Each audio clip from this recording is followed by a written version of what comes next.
সামুদ্রিক মাছগুলোর মধ্যে স্বাদের দিক থেকে পমফ্রেট মাছ খুবই জনপ্রিয় একটি মাছ। পমফ্রেট মাছের ঝাল দিয়ে এক থালা ভাত নিমেষেই শেষ হয়ে যায়।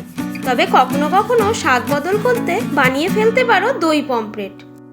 এই রান্নাটা করা যেমন সহজ তেমন স্বাদেও চমৎকার। তাহলে সামুদ্রিক পমফ্রেটের সাথে টক দইয়ের এই ঘটনাটা কি করে ঘটলো, চলো দেখে নিই টিনার রান্নাবাড়িতে।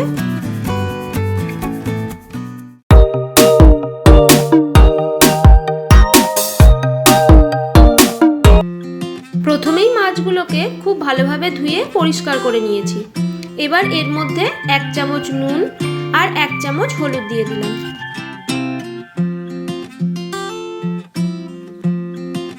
এবার নুন আর হলুদ খুব ভালোভাবে মাছের সাথে মিশিয়ে নেব। নুন আর হলুদ মাখিয়ে মাছগুলোকে প্রায় আধ ঘন্টা মতো রেখে দিতে হবে। মাছগুলো ম্যারিনেট করে রাখা থাক, ততক্ষণে আমি একটা পেস্ট বানিয়ে নিই। এখানে আমি 1.5 টেবিল চামচ পোস্ত নিয়ে নিলাম। এই পোস্তটার একটা মিহি পেস্ট বানিয়ে নেব। প্রায় আধ ঘন্টা পর একটা কড়াই বসিয়ে গরম করে নিয়েছি। এবার তাতে তেল দিয়ে দিলাম।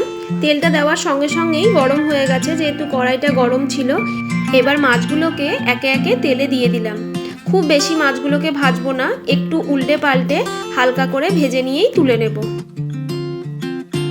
এক পিঠ হালকা করে ভাজা হয়ে গেছে। এবার মাছগুলোকে সব উল্টে দিলাম।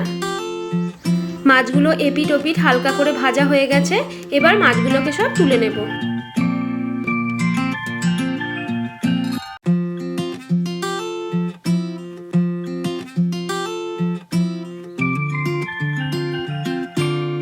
এবার বাকি মাছগুলো একইভাবে ভেজে নেব। এই মাছের কাঁটা খুবই কম হওয়ার জন্য বাচ্চা থেকে সব বয়সের মানুষেরাই এই মাছ খুবই পছন্দ করে থাকেন।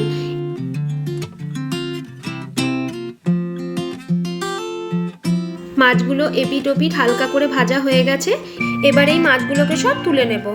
ওই তেলেই 2টো তেজপাতা, 1 চামচ মতো কালো জিরে ফোড়ন দিয়ে একটু নাড়াচাড়া করে নেব। এবার এরই মধ্যে একটা মাঝারি পেঁয়াজ কুচি আর একটা মাঝারি টমেটো কুচি দিয়ে দিলাম। সামান্য একটু নুনও দিয়ে দিলাম, যাতে টমেটো আর পেঁয়াজ খুব তাড়াতাড়ি নরম হয়ে যায়। এবার এগুলোকে একটু নাড়াচাড়া করে নেব। লো ফ্লেমে টমেটো আর পেঁয়াজ কিছুক্ষণ ভাজা হতে থাক, ততক্ষণে আমি একটা মশলার পেস্ট বানিয়ে নিই। কয়েক টুকরো আদা, কয়েক কোয়া রসুন, একটা মাঝারি পেঁয়াজ, 2টো কাঁচা লঙ্কা দিয়ে মিহি পেস্ট বানিয়ে নেব।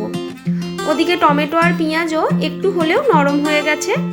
এবার এর মধ্যে যে মশলার পেস্ট বানালাম সেটা দিয়ে দিলাম। মশলাটা খুব ভালোভাবে কষাতে থাকবো। এখন এতে 1 চা চামচ জিরে গুঁড়ো আর স্বাদ অনুযায়ী লবণ দিয়ে দিলাম। এই রান্নায় আমি হলুদ ব্যবহার করি না। দই পমফ্রেট একটু সাদা সাদাই ভালো লাগে। আর মাছ ম্যারিনেটের সময় একটু হলুদ ব্যবহার আগেই করেছি, আর এতে আমি কোনো রকম হলুদ ব্যবহার করব না। মশলা প্রায় কষানো হয়ে গেছে, দেখো মশলাটা থেকে তেল ছাড়তে শুরু করেছে। এবার এর মধ্যে 1 বাটির একটু কম ফ্যাটানো টক দই দিয়ে দিলাম। দই দেওয়ার সময়ে ফ্লেমটাকে মিডিয়ামে রাখতে হবে। খুব বেশি আঁচে দই কিন্তু ফেটে যেতে পারে, এদিকে একটু লক্ষ্য রাখতে হবে।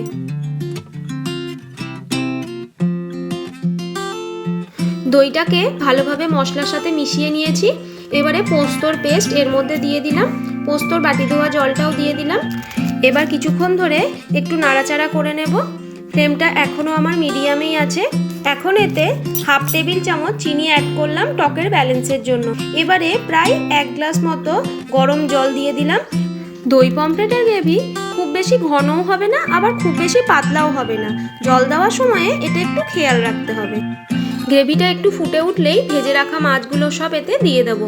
এবার মাছগুলো ঝোলের মধ্যে ভালোভাবে ডুবিয়ে দিতে হবে। এখন এতে 1/2 চা চামচ গরম মশলা গুঁড়ো আর ঝালের জন্য 4-5টা চেরা কাঁচা লঙ্কা দিয়ে দিলাম। এবার ঢাকনা দিয়ে মিডিয়াম ফ্লেমে 5 মিনিট মতো রান্না করে নেব।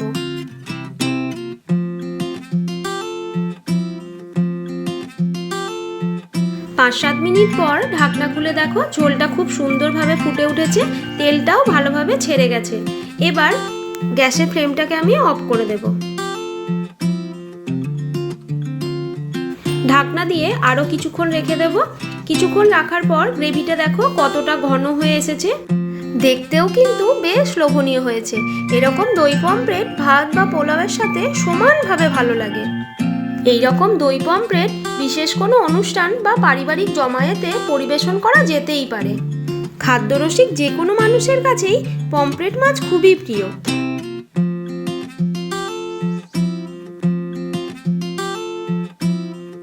এই দই পমফ্রেট রেসিপিটি তোমাদের কেমন লাগলো অবশ্যই আমায় কমেন্ট করে জানিও।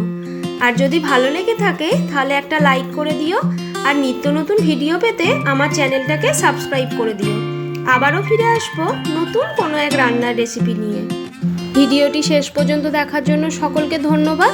প্রত্যেকে ভালো থেকো, সুস্থ থেকো। এবার গরম গরম দই পমফ্রেট গরম ভাতের সাথে পেটে যাওয়ার জন্য একদম রেডি।